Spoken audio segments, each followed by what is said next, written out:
Jadi gini teman-teman, ketika aku lagi gabut mantengin video ini, aku teringat dengan suatu fakta menarik tentang ikan satu ini. Ya, ikan badut. Bayangkan sekelompok ikan badut yang hidup di antara terumbu karang. Di dalam kelompok ini hanya ada satu betina dominan, sementara yang lainnya adalah jantan. Namun, jika betina ini mati, sesuatu yang luar biasa dapat terjadi, di mana jantan terbesar dalam kelompok ini akan berubah menjadi betina untuk menggantikan betina dominan tadi. Kurang lebih kayak ginilah. What are you doing? Female hormone!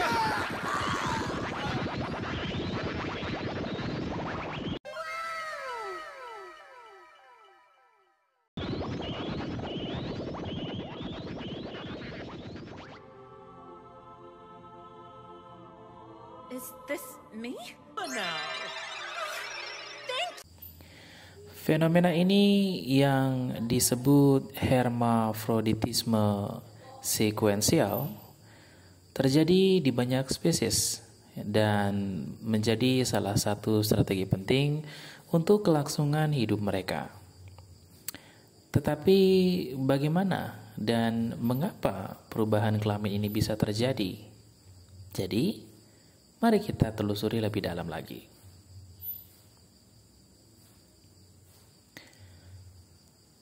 Perubahan jenis kelamin pada hewan dalam kasus ikan badut ini adalah fenomena biologis, di mana suatu individu hewan mengalami perubahan jenis kelamin sepanjang hidupnya.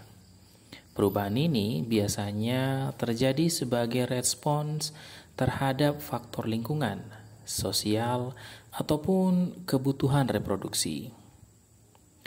Secara umum, perilaku hermafroditisme atau perubahan jenis kelamin ini biasanya dapat dibagi menjadi 3 jenis utama. Yang pertama ada protandri, yaitu hewan yang berubah dari jantan menjadi betina, seperti pada kasus ikan badut tadi. Sedangkan yang kedua adalah protogini, hewan berubah dari betina menjadi jantan. Hal ini banyak terjadi pada beberapa spesies ikan kerapu. Dan yang ketiga adalah hermafroditisme bipolar.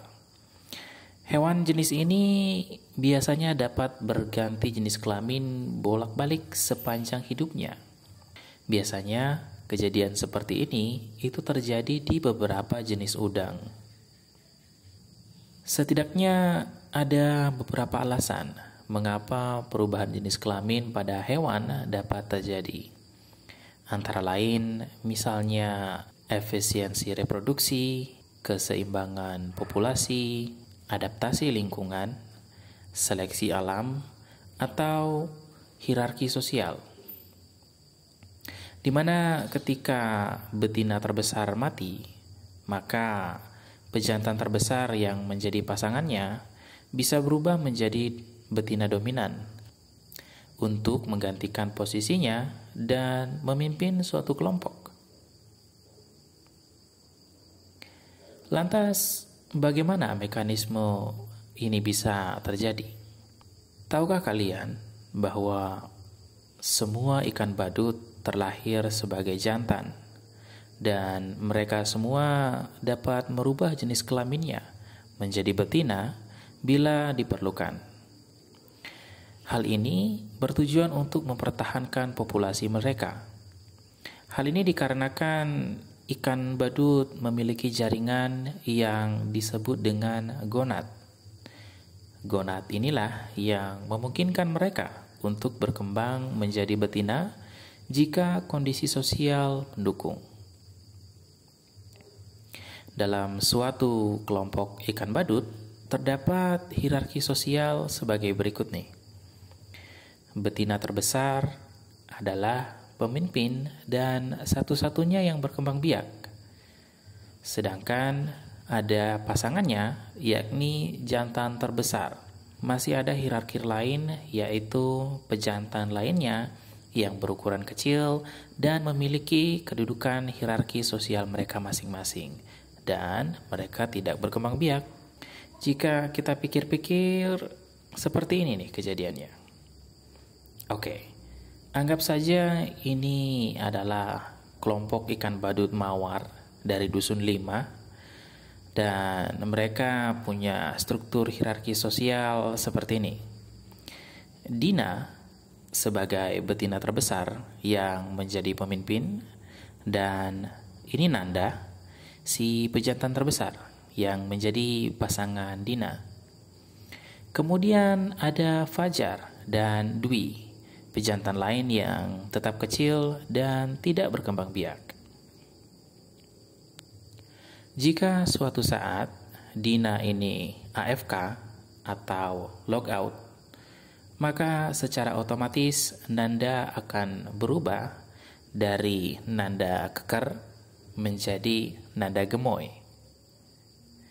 Sedangkan antara Fajar dan Dwi, siapapun yang memiliki status dan badan yang lebih besar, maka akan menjadi pasangan dari si Nanda gemoy.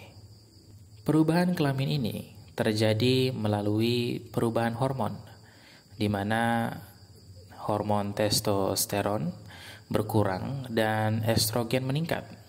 Hal ini menyebabkan gonad tadi berubah menjadi ovarium fungsional, sehingga proses berkembang biak dapat terus berlanjut.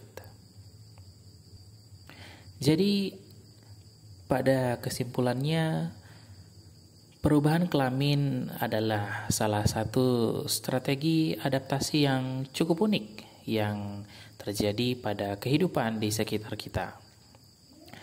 Dan banyak hewan yang melakukannya untuk memastikan bahwa kelangsungan spesies mereka tetap terjaga di alam ini. Di kasus ikan badut ini, hierarki sosial lah yang menjadi penentu dari sekian banyak kasus-kasus perubahan jenis kelamin yang terjadi. Bahkan hal ini membuktikan bahwa untuk merubah jenis kelamin, kita tidak harus ke Thailand dulu kan?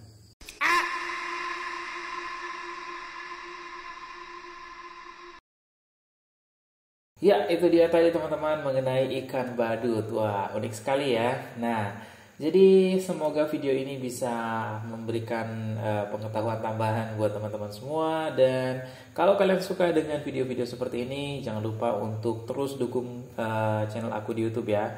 Dan video ini juga ada di TikTok. Jangan lupa untuk follow TikToknya juga di Creative Lab 3 ya. Buat kalian yang mau kasih ide-ide ya tentang hewan apa lagi nih yang bikin penasaran, ya bisa langsung berikan komentar kalian. Dan jangan lupa di like juga videonya teman-teman ya, itu sangat berarti buat perkembangan channel ini. Bye bye.